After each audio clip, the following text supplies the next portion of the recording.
We are telling him enough is enough. This has to stop. He cannot create a Haiti-like militia in Kenya to destroy the peace and tranquility that we have been having.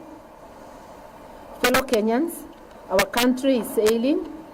Some even say it is at war with itself, not because of the global recession or pandemic, but because of an epidemic called William Samoei Ruto.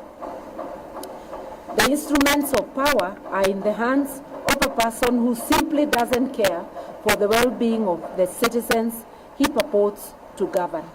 For instance, we are aware of a cargo of 25,000 metric tons of sugar that recently landed in our port at Mombasa.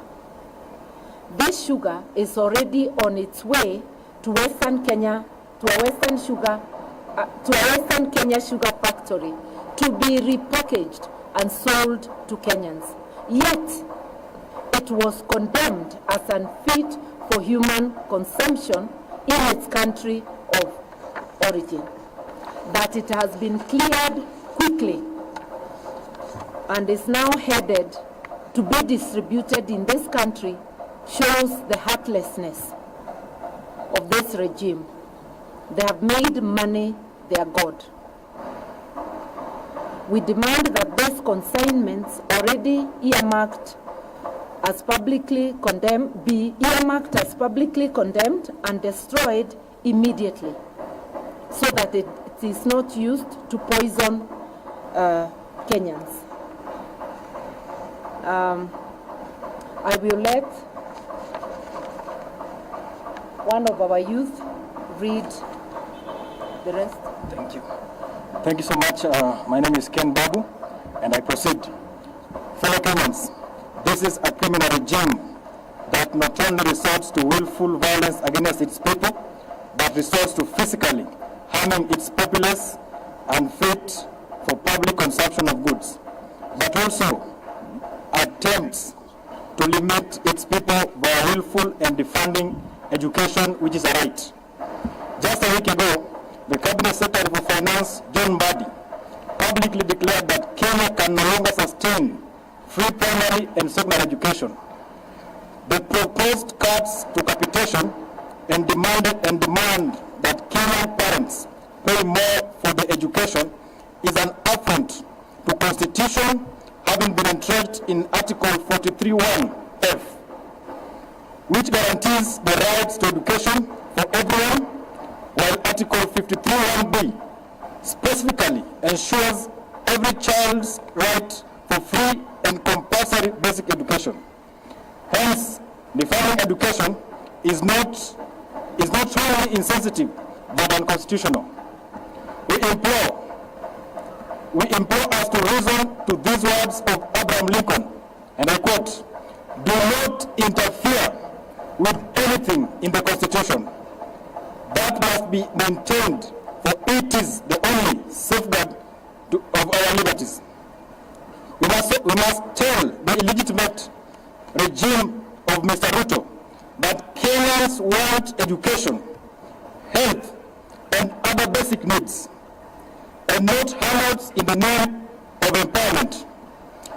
And therefore, we all agree that having Mr. Ruto as the Kenyan president today is one of the most historical mistakes that ever happened in this country. And therefore, one term is unstoppable. One term. Another one? Yeah. It will be finished by state. Honorable. A lady. No. Sama lady. No.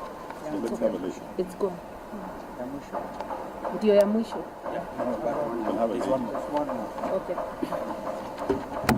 Under Ruto's torrid regime, our beloved country has in under 3 years, we have been subjected to socio-economic and emotional assault as the people of Kenya, which is illegal, unconstitutional, and criminal in every form.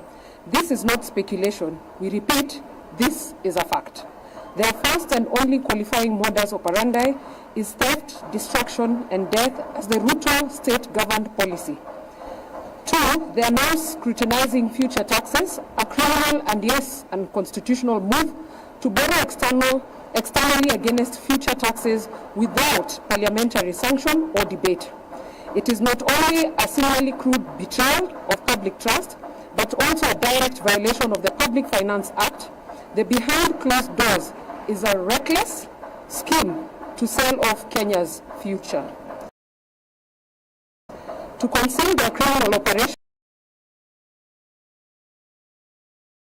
they have created marquee financial vehicles called special purpose vehicles. These are run by faceless technocrats and unaccountable corporations. The primary objectives of this vehicle is to divert public resources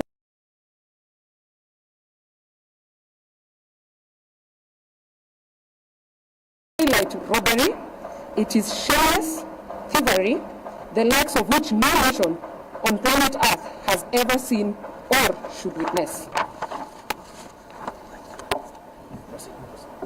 We call for the following with immediate urgency. Number 1, Parliament must reclaim its authority and halt the illegal securitization of public taxes.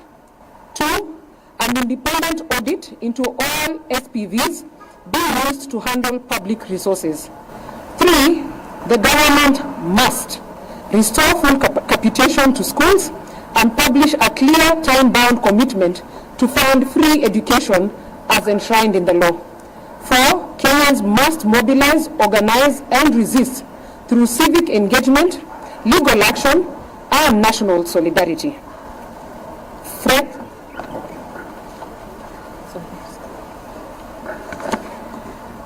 Yeah, it was resolved that one of us should do the conclusion, but of course we'll be taking the necessary questions.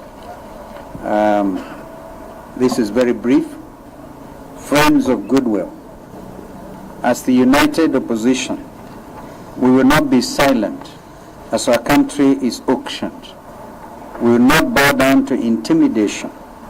We will not allow the proliferation of fake news and propaganda to define our time. We will not allow a nation built on liberation to be destroyed by deception. Mr. Ruto, together with your team, you're on borrowed time. Hashtag one term is not just a reality, it is an eventuality. May God bless our Republic, Kenya. Thank you. One term. One term. You can take the questions. Yeah, one term. We can take the question. If there's any, and you can actually observe our inclusive nature of presentation. We will not leave the youth behind, and we will not leave the women behind. Nobody will be left behind. We do not claim monopoly of presentation going forward. Any questions?